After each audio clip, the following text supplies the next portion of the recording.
You want to know how corrupt New Jersey is? Let's talk about Woodbridge and their mayor for life, John McCormack. He's been mayor since 2006. That's almost 20 years. And what has all that power produced? Over the last decade, Woodbridge has become Pilot Central, handing out massive and decades-long tax breaks for luxury apartment developers. That means that developers don't pay real property tax for over 30 years. And the schools?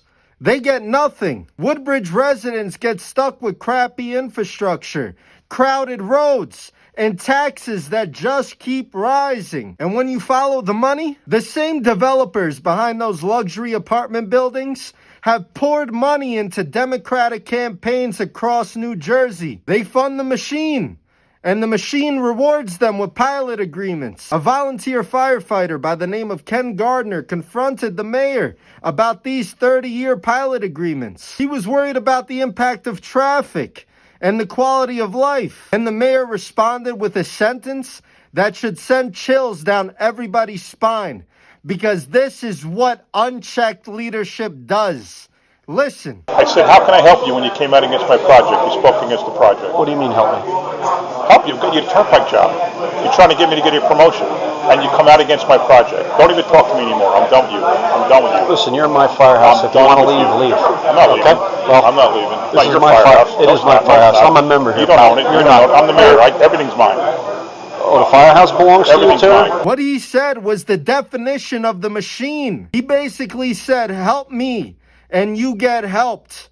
Cross me, and doors close. And if that wasn't enough, let's talk about how the kids of Colonia High School, which is a part of Woodbridge, are sitting on top of contaminated soil. Over 100 cases of brain tumors and rare cancers have been reported by former staff and students of that school. The state said nothing to see here. So the parents took matters into their own hands. They tested the soil and sent it out to labs. And guess what came back?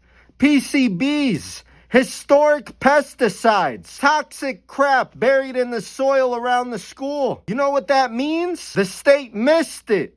Or worse, they ignored it. Now let's talk about another machine town, Perth Amboy. The mayor's name is Helman Kaba, but he's not just the mayor. He's also the chairman of the Perth Amboy Democratic Party. So he literally controls both the government and the political machine. That's total power. And what has he done with it? Well, the same thing that Woodbridge has done.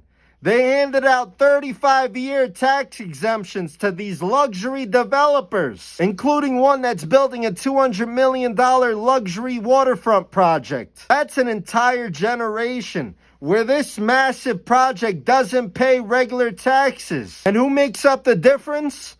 You do. Your parents do. Your kids will. Because when you drop a huge development with hundreds of units into a small city, more families move in. More kids enter the schools. And the school still needs funding. But the developer isn't paying school taxes. So the residents have to. And the low-income residents will be pushed out, because property taxes will rise. Your school taxes will climb. Because in towns run by political machines, developers come first. The taxpayers come last. This is the definition of Democrat rhetoric versus Democrat reality.